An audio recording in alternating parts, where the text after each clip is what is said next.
parce que c'est hyper imprévisible et je sais pas du tout ce que je vais faire.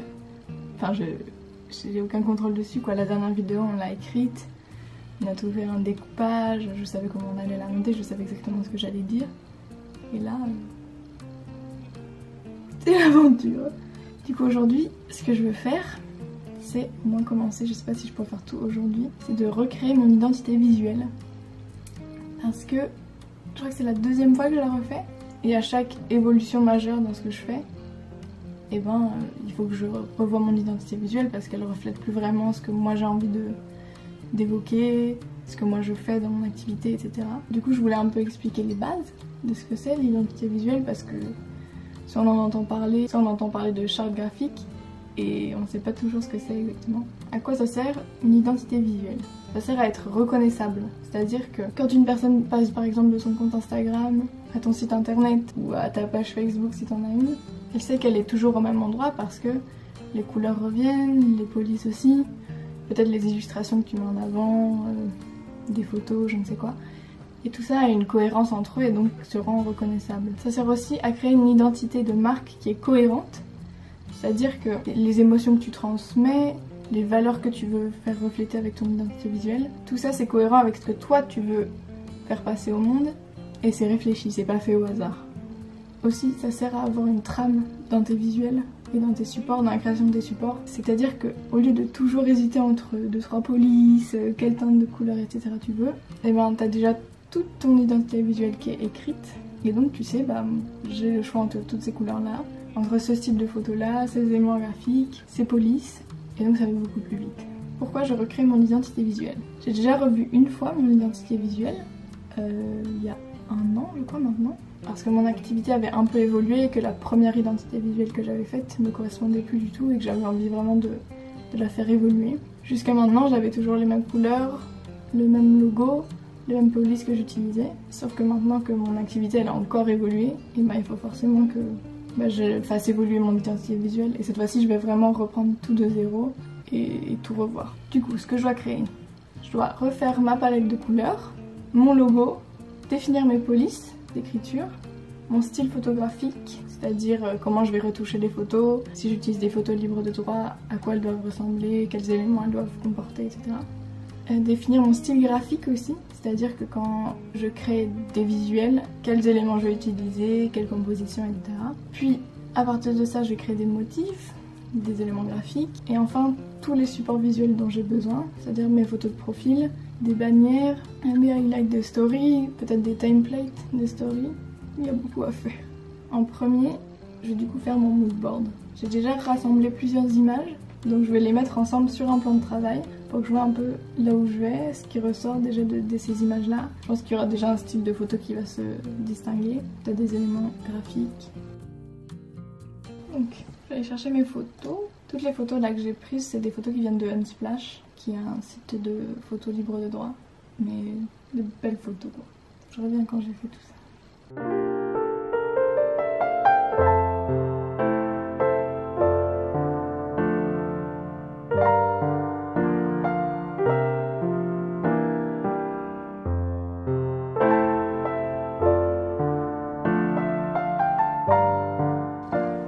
Voilà, j'ai terminé mon moodboard.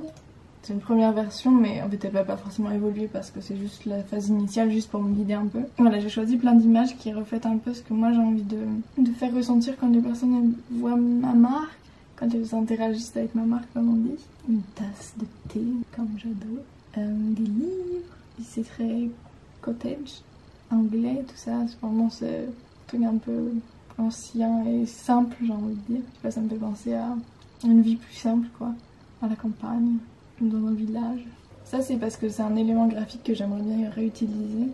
J'aimerais faire comme un collage herbier. J'ai envie de trouver un style cohérent avec lequel je peux présenter moi mes projets. Pour mon compte Instagram par exemple, que ce soit tout assez cohérent dans mon feed.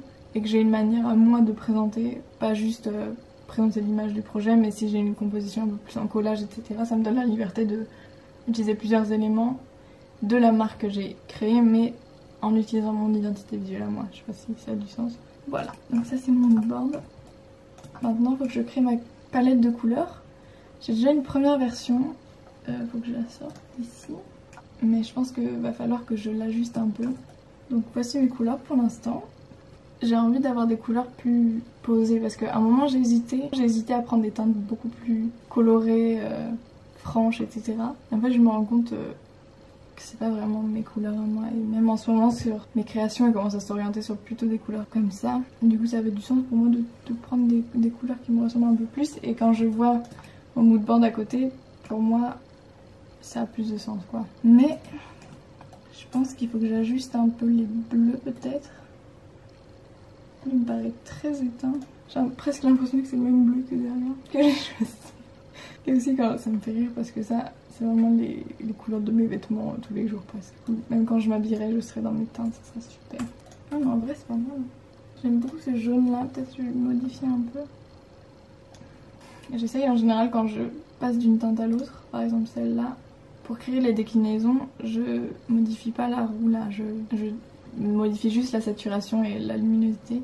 Et donc pour le jaune j'aimerais bien faire pareil parce que si je bouge celui-là, il faut que je bouge ceux-là aussi.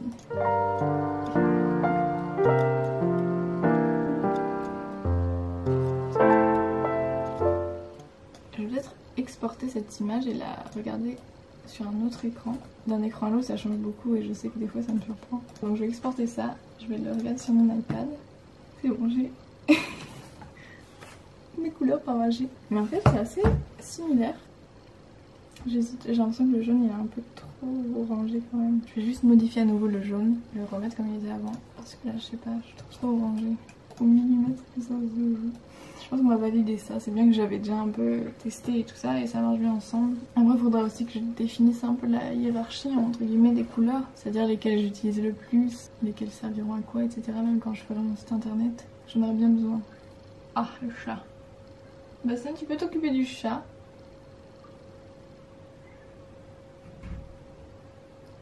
Mes couleurs c'est fait. Maintenant je vais passer à mes polices d'écriture. Pareil j'ai déjà un peu une idée de ce que je veux. Mais voilà il n'y a pas la hiérarchie que je voudrais etc. J'ai pas encore travaillé ça. Donc il y a celle-là que j'adore. Je la trouve super. Et puis elle existe en beaucoup de styles. Elle est en italique aussi. En italique elle est incroyable aussi. Pareil, il faut que je dessine lesquelles j'utilise. Je pense que je peux utiliser en même temps celle qui est régulière et l'italique. Mais il faut peut-être que je définisse si j'utilise pour les titres, les sous-titres, etc. Mais j'adore celle en italique, je la préfère. Mais j'ai vu récemment qu'il y a une artiste aussi qui utilise cette police en italique. Très connue. Comment elle s'appelle? Jimeno? Ouais. Jimena Reno, un truc comme ça. Et j'ai pas envie que mon identité visuelle se confonde avec la sienne. Faut que je vois du coup un peu comment moi je peux l'utiliser d'une manière qui évoque pas directement ses vidéos à elle. Après pour l'instant il n'y a que cette police là qui est en commun donc voilà, on peut pas s'approprier une police quand même non plus, donc je vais quand même l'utiliser parce que je l'adore. Je vais essayer de me trouver 3 polices, ou au moins 3 styles de police. Il m'en faut une pour les titres, les sous-titres et le corps de texte. Pour l'instant j'ai celle-là, elle existe aussi en majuscule. Je suis pas sûre que je sois fan, mais en même temps ça donne une bonne hiérarchie quand je crée des visuels en fait, d'avoir des textes en majuscule, c'est des fois intéressant. Aussi je pense que pour mon logo, je vais écrire tout en minuscule.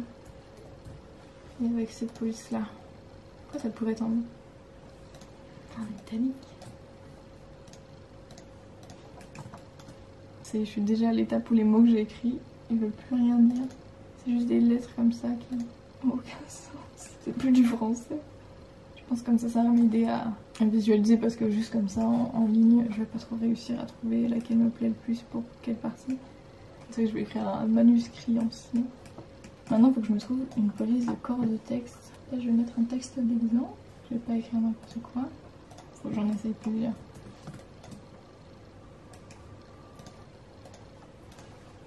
Sinon on peut toujours aller chercher sur internet.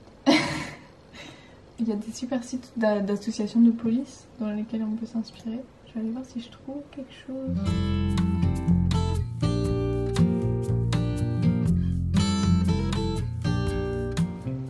J'en ai peut-être trouvé une autre. Je sais pas. Elle est trop ronde je crois. Allez, on va prendre des décisions. On va prendre la taux du coup. Ça avance. J'ai du coup mes couleurs, mes polices et mon moodboard. Maintenant, il faut que je m'occupe de mon logo. Là j'ai déjà travaillé dessus. C'est assez fou parce que l'idée du logo je l'avais déjà depuis longtemps dans ma tête et vraiment elle s'est précisée au fur et à mesure. C'est à dire que quand je l'ai dessiné pour la première fois je dis ah, ok c'est ça mon logo. Donc j'ai fait sur mon iPad, donc là je vais la vectoriser sur mon ordi et après je vais retourner sur Affinity Designer pour le retravailler, ajouter la police, etc. Je vais aussi je pense faire quelques exports parce qu'en fait avec mes logos moi j'ai jamais vraiment fait ça, des exports propres où j'ai mon logo en petit, en cette couleur là, mon logo en gros format, etc. Voici donc ma première ébauche de logo, je l'adore, c'est super mignon et il est simple, ce qui fait que du coup en grand bah, il est lisible, etc. Et en petit, il a vraiment le potentiel d'être lisible aussi. Ce qui est toujours ce qu'on veut pour un logo. Le seul bémol que je vois après un peu de recul, c'est qu'il ressemble à une orange. Moi, je veux pas que ça ressemble à une orange. L'idée, c'est que c'est une lune avec des feuilles sur la tête, mais là, ça ressemble à une orange. Je pense que c'est à cause des taches de rousseur. J'utilise cette technique assez souvent de vectoriser un tracé que j'ai fait sur mon iPad, parce que j'adore le rendu que ça donne avec un trait plus organique, et puis je trouve ça plus simple de travailler directement sur mon iPad. Je peux faire des croquis, je peux retravailler comme je veux. Là comme c'est tout en vectoriel, c'est un peu plus... c'est moins organique comme procédé quoi, et j'aime moins. Du coup, il faut que je puisse trancher si ça ressemble vraiment trop à une orange. J'aime trop ces petites taches de rousseur, je sais pas, ça me paraît être du caractère quoi, sans... J'imagine que c'est plus compréhensible que c'est une lune, mais après c'est écrit pépin de lune. Mais c'est écrit pépin, du coup des fois les gens ils me disent que pépin ça leur fait penser à un agrume. C'est dur. Je vais les arranger un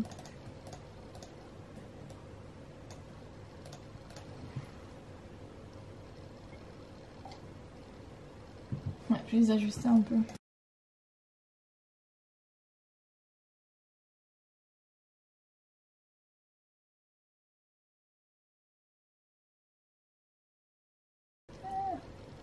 Arrête de t'énerver.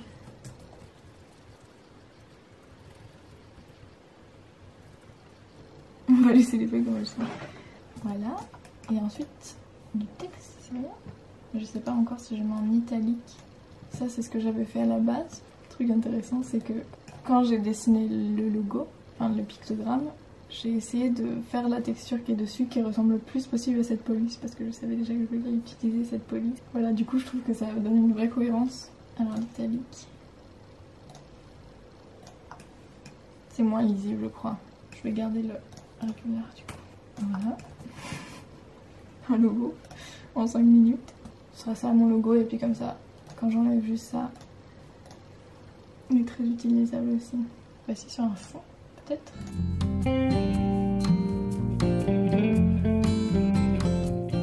J'adore mettre les choses en couleur tout de suite. Ça prend forme quoi. J'aime beaucoup. Je sais pas, c'est exactement ce que j'imaginais, du coup je suis trop contente. Après voilà, là c'est pas le travail de zéro, c'est vraiment la mise en forme de mon identité visuelle. Et voilà, j'ai déjà des choses qui ont travaillé dans ma tête, que j'ai déjà mis sur papier, sur mon iPad. Là c'est vraiment la dernière étape de tout mettre en forme, tout mettre ensemble, de concrétiser ce que j'avais vraiment dans la tête et de les voir ensemble. Par exemple les couleurs et la police ensemble, etc. Mon logo avec mes couleurs. J'ai du coup mon moodboard, mes couleurs, mes polices et mon logo. Ça c'est la première étape. Ensuite il va falloir que je détermine mon style photographique et mon style graphique. Pour mon style photographique, on va commencer par ça. Pareil, j'ai déjà sélectionné mes photos. Donc des photos qui m'inspirent et dont la retouche j'aime beaucoup. Pas forcément les éléments pour l'instant, plutôt ouais, le style de retouche qu'elles ont. J'ai trouvé une photographe qui fait elle fait des photos incroyables. Sur Unsplash en fait on peut trouver les différents photographes et regarder toutes leurs photos. Et elle, parce que toutes les photos je les adore. Et il y en a certaines qui sont vraiment... Le style de retouche c'est vraiment ce que moi j'imaginais. Donc j'ai rassemblé ici plusieurs photos dont le style photographique est quelque chose que j'ai envie moi de reprendre. Enfin plutôt le style des retouches. Je vais essayer de les décrire le plus fidèlement possible. Moi ce que je vois principalement c'est que déjà je crois que c'est des photos qui sont prises à l'argentique. Donc ça donne un grain spécial. Moi je vais essayer de reproduire ça. J'ai pas d'appareil photo argentique donc je vais reproduire ça pendant la retouche. Les blancs sont pas vraiment blancs, ils sont un peu plus gris. Les noirs sont vraiment noirs. Pour moi les teintes sombres sont assez froides et les teintes claires et moyennes sont plutôt chaudes. Il y a un jeu sur la netteté aussi qui est moins nette parce que les photos à l'argentique sur de la pellicule elles sont toujours un peu moins nettes. Donc ça fait un effet un peu pas flou mais plus doux. Ça je sais que je peux le faire sur mon logiciel aussi. Donc voilà, je vais pas faire un vrai dossier de présentation entre guillemets du style photo parce que elles sont déjà rassemblées là. Moi ensuite je vais faire un preset sur mon logiciel de retouche. Comme ça, toutes mes photos auront une vraie cohérence et une vraie harmonie entre elles. Et je saurai comment les retoucher, il n'y a pas de... Parce que c'est pas le truc sur lequel je suis le plus confortable, donc j'ai déjà un preset qui est sauvegardé. Ça va me sauver la vie, vraiment, ça va me simplifier beaucoup les choses. Donc voilà, ça c'est validé, style photo. Maintenant, il faut que je fasse un style, enfin il faut que je vois mon style graphique. Ça je sais pas encore trop comment faire. En fait je pense que j'ai besoin des éléments en premier, mais je vais quand même rassembler quelques images. Maintenant on est sur mon tableau Pinterest. Je fais toujours ça pour tous mes projets. Donc là j'ai rassemblé plein d'images et on peut plus voir le style graphique que j'imagine. Plutôt du collage comme ça. Du coup j'aurais besoin de petits éléments comme du masking tape, peut-être des bouts de papier aussi déchirés, des petits stickers j'ai envie de faire, des plantes comme ça. C'est pour ça que j'ai aussi enregistré beaucoup de photos libres de droit avec juste des plantes comme ça, style herbier. Voilà, donc il me faut pas mal d'éléments pour que je puisse faire des compositions comme ça. Donc masking tape, des fleurs détourées, du papier, voilà, un peu comme ça, des feuillages, des feuilles, des fleurs. Comme ça quand je présente des projets, j'ai toujours ma cohérence moi d'identité visuelle, mais en même temps je peux utiliser les couleurs de la marque, montrer le logo, mais du coup je peux faire plusieurs feuilles comme ça. Je pense que ce sera vraiment pratique. Du coup là il va juste falloir que je crée les éléments, ça va prendre un peu de temps. Je pense que c'est déjà assez long. Je sais pas trop, je me rends pas compte encore de la longueur. Du coup je vais faire une deuxième partie de la vidéo où je vais du coup créer tous mes éléments en fait pour pouvoir ensuite faire mes compositions. Ce sera du coup créer du masking tape, détourer des feuilles, des fleurs, trouver le papier. Je pense qu'il y a déjà des images qui existent. Je pense qu'il y a déjà des images qui existent de ça. Créer mes motifs pour des fonds par exemple, des cadres YouTube, etc. Donc ça ce sera dans une toute autre vidéo je pense parce que ça va prendre beaucoup de temps. J'espère que cette vidéo t'a plu. J'ai un peu peur de ce que ça va donner à la fin parce que je sais pas du tout encore comment faire le montage et tout ça, comme j'ai beaucoup de rush. Mais bon, je pense que je vais m'en sortir. Puis c'est le début aussi, c'est l'apprentissage et c'est normal. Je suis trop contente de mon identité visuelle qui commence à prendre forme. C'est fou. Du coup dans la prochaine vidéo je créerai tous mes éléments et on se verra à ce moment-là. Pour m'aider, tu peux aimer cette vidéo, me mettre un commentaire sur ce que tu penses de cette vidéo, si tu as des conseils aussi pour que les vidéos se passent mieux. Et puis on se revoit à la prochaine. Merci.